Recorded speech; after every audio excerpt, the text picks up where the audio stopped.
2010, it seemed like everyone was talking about the game Limbo. Forget Black Ops or Red Dead, it was a black and white independent title about a boy and a spider that ended up winning a lot of people's Game of the Year.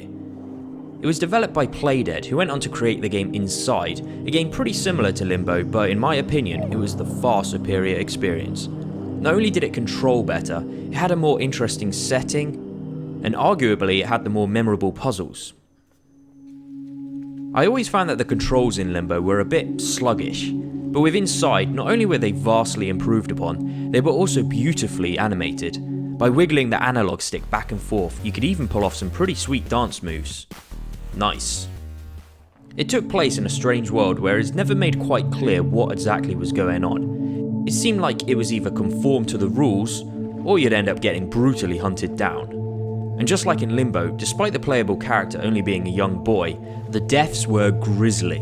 You would get drowned, shot at, attacked by Spider-Man, ripped to pieces by dogs. In fact, when the dogs were chasing you, you felt the urgency to escape, especially when it was designed so that you would only ever just make it by the skin of your teeth.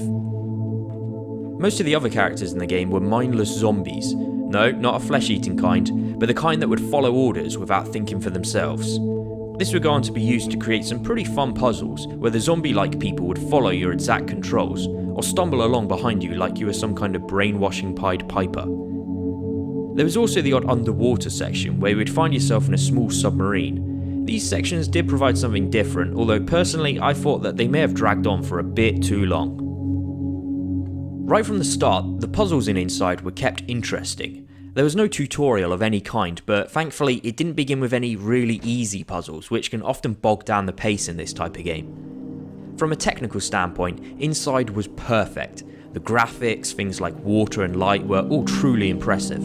I really loved the depth that the screen appeared to have, with things always going on in the foreground as much as in the background.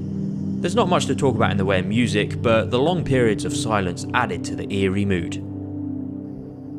There is one more thing I want to talk about, but before I get to that, let's wrap up this review by saying that Inside was a great 3-hour experience. It was the game that I've had the most requests to do a review of, with a whole whopping 2 requests for it. So if you're a fan of Limbo and haven't done so already, then check it out, and trust me, the ending alone is worth it.